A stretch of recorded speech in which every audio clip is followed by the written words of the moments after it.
nous nous retrouvons pour conclure notre neuvaine de semaine et notre présentation du catholicisme en France au XXe siècle. Aujourd'hui, nous allons dessiner, dans les grandes lignes seulement car il y aurait beaucoup de coups de crayon à donner, le visage de notre pays au siècle dernier, à travers les traits des spirituels et des saints qui ont laissé leur empreinte dans l'âme française. C'est leur attrait pour le cœur de Jésus et leur amour pour la Sainte Vierge qui va guider notre présentation. Dans cette esquisse, Charles de Foucauld, dont le décret de reconnaissance du miracle en vue de sa canonisation a été signé par le pape François il y a quelques jours, va nous servir de charnière. Par la majeure partie de sa vie, il appartient au XIXe siècle, puisqu'il naît en 1858 et meurt en 1916. Mais son rayonnement spirituel sera une oasis pour le XXe siècle, dans la lignée d'une petite carmélite de Lisieux. On peut dire que le cœur de Jésus a préparé par des événements douloureux notamment, le cœur de Charles à se tourner totalement vers lui. Alors qu'il n'a que 6 ans, il va perdre en l'espace de 12 mois sa mère, son père et ses grands-parents maternels. Très indépendant de caractère, il perd la foi à l'âge de 16 ans et ses années de jeunesse seront bien loin de lui faire pratiquer la vertu. Mais après un long temps d'errance spirituelle et humaine, il va retrouver la foi de son enfance grâce à l'abbé Huvelin, vicaire de l'église Saint-Augustin à Paris, qui va avoir une profonde influence sur lui.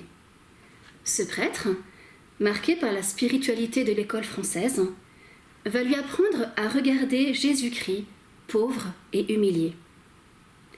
Dans sa vie spirituelle, une autre influence capitale va être celle de sa cousine, Marie de Bondy, qui va lui faire découvrir la dévotion au cœur de Jésus, qui a connu un grand élan à la fin du XIXe siècle.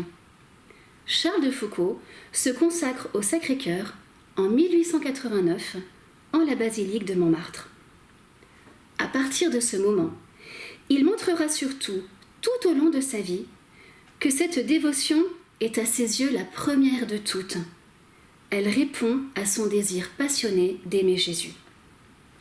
À la recherche de la place qui le configurera le plus intimement au Christ, c'est loin de France qu'il va devenir le témoin de son Seigneur, en pays d'islam, en ayant le désir de fonder les petits frères du Sacré-Cœur de Jésus, ancrant leur vie dans l'adoration du Saint-Sacrement et l'imitation de la vie de Nazareth, et revêtus de l'habit blanc orné du Sacré-Cœur, dont nous connaissons bien la représentation. Charles de Foucauld connaît pendant ces années les déceptions, les échecs, la solitude qu'a pu éprouver notre Seigneur lors de sa mission. Il est seul pour vivre son idéal en se donnant aux populations touaregs qui ne se convertissent pas à la foi catholique. Et c'est ainsi qu'un premier vendredi du mois, le 1er décembre 1916, il tombe, touché par une balle, victime de pillards qui avaient projeté de le prendre en otage. C'est après sa mort, suite à la publication de nombreux écrits manuscrits, que le rayonnement du père de Foucauld a été considérable. Le grain de blé semé en terre a suscité notamment de nombreuses expériences de vie religieuse. 20 ans après sa mort, 5 congrégations nouvelles naquirent de ses intuitions. Une autre âme de France, éprise du cœur de Jésus, sera celle du père Claude Delbé, né en 1892. Le Sacré-Cœur va l'attirer à lui d'une manière particulière, dans une vocation à caractère exceptionnel, puisque c'est quelques mois après son mariage, en 1918, qu'il va ressentir cet appel très fort à se donner totalement au Christ. Sa conversion intérieure est liée notamment à la prédication du père Matteo, né au Pérou en 1875, nommé par Pie XII l'apôtre mondial du Sacré-Cœur. À Paray-le-Monial en 1907, le père Matteo avait reçu intérieurement l'appel à reconquérir le monde au Christ, famille par famille.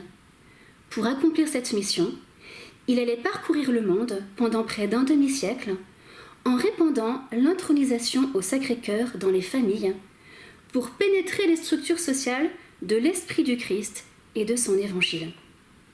Claude Delbé sera particulièrement touché par ces propos.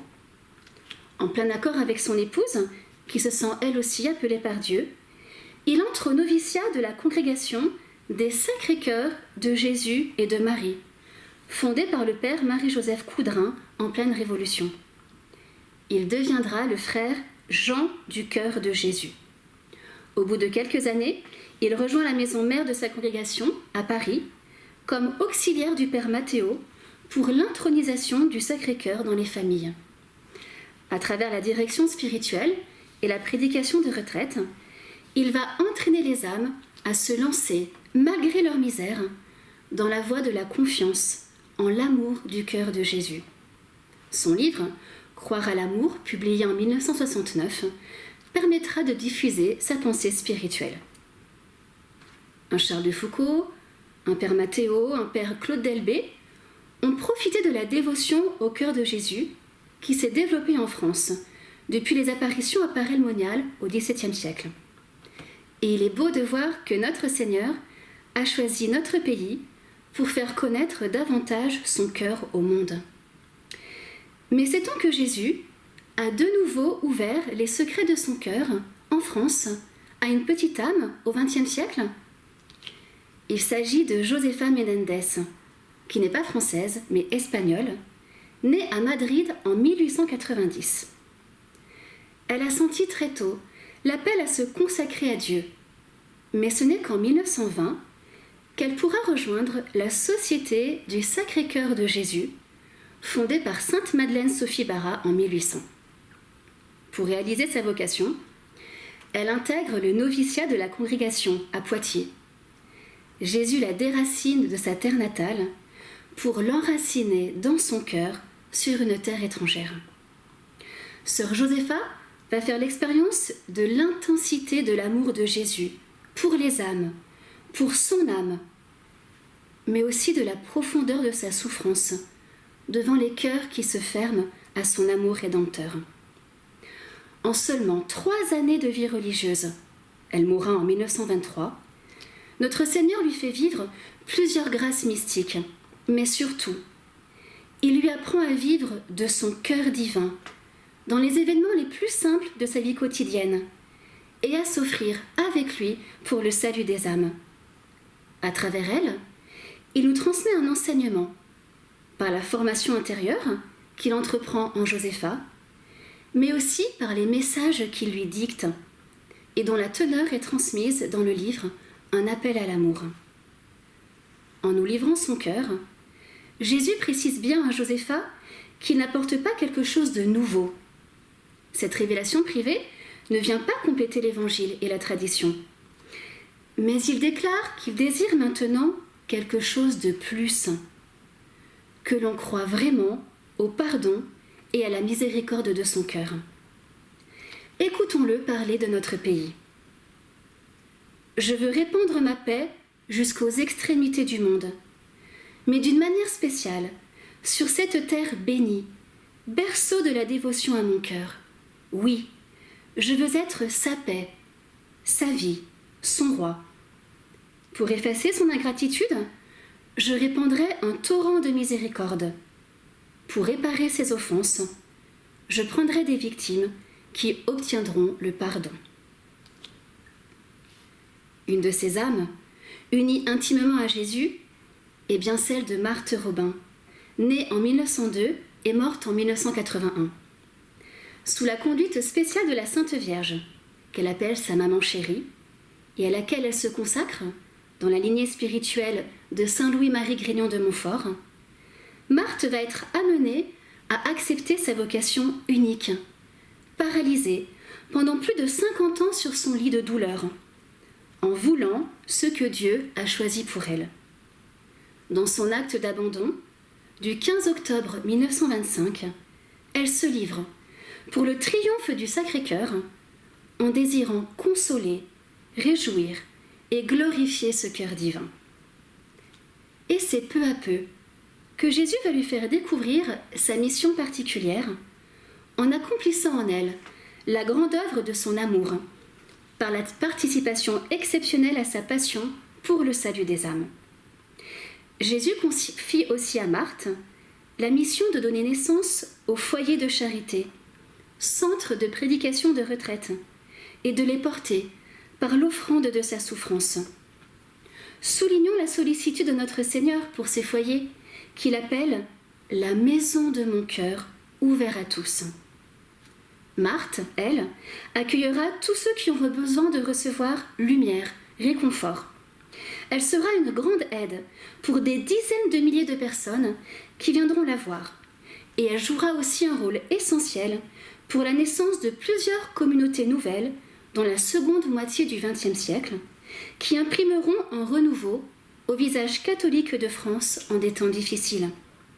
On peut penser, parmi d'autres, à la communauté de l'Emmanuel, aux petites sœurs du Père de Foucauld et bien sûr à notre famille religieuse.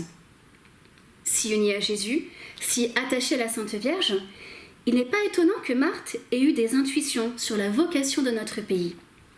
Elle avait dit notamment en 1936 « La France tombera très bas, plus bas que les autres nations, à cause de son orgueil et des mauvais chefs qu'elle se sera choisis. Elle aura le nez dans la poussière, il n'y aura plus rien. Mais dans sa détresse, elle se souviendra de Dieu. Alors, elle criera vers lui, et c'est la Sainte Vierge qui viendra la sauver. La France retrouvera alors sa vocation de fille aînée de l'Église, et elle sera le lieu de la plus grande effusion de l'Esprit Saint. Elle enverra à nouveau des missionnaires dans le monde entier. Notons qu'à peu près à la même époque, en 1945, Jésus parle à Marcel Van, vietnamien, de la France malheureuse, car elle n'a pas été fidèle à l'amour de Dieu pour elle. Et il précise que c'est la prière qui lui permettra de se relever. Mais revenons à Marthe. Sa figure va nous permettre aussi d'introduire deux âmes qui nous sont très chères. Nos fondateurs, le père Lucien-Marie d'Orne et mère Marie-Augusta. En effet, Marthe et mère Marie-Augusta ont vécu une très grande proximité spirituelle, alors qu'elles se sont vues peu de fois. On peut vraiment dire que mère Marie-Augusta a été une sœur de cœur pour Marthe. Le fondement de leur union était Jésus, le bien-aimé de leur âme. Mère Marie-Augusta, née en 1907 et morte en 1963, s'est tournée résolument vers Jésus alors qu'elle a un peu plus de 20 ans, en comprenant qu'il ne la décevrait jamais. Sa dévotion au Sacré-Cœur s'est développée à l'école de Saint-Ignace de Loyola. Et c'est à la suite d'une retraite spirituelle prêchée sur le Sacré-Cœur qu'elle a pris la décision d'entrer en 1944 dans l'équipe Notre-Dame-des-Neiges, fondée par le père Lucien-Marie d'Orne à Annonay.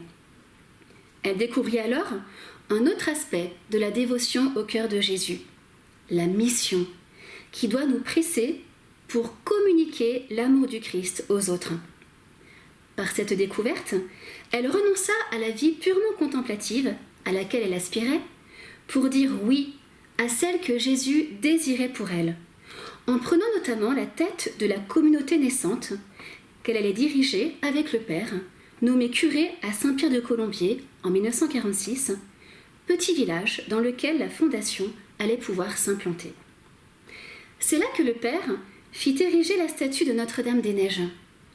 Très sensible au message de Fatima et aux demandes du cœur immaculé de Marie, notamment par la dévotion des premiers samedis du mois, qu'il eut à cœur de diffuser, il avait émis le souhait que la statue qui surplomberait le village soit faite sur le modèle de Notre-Dame de Fatima.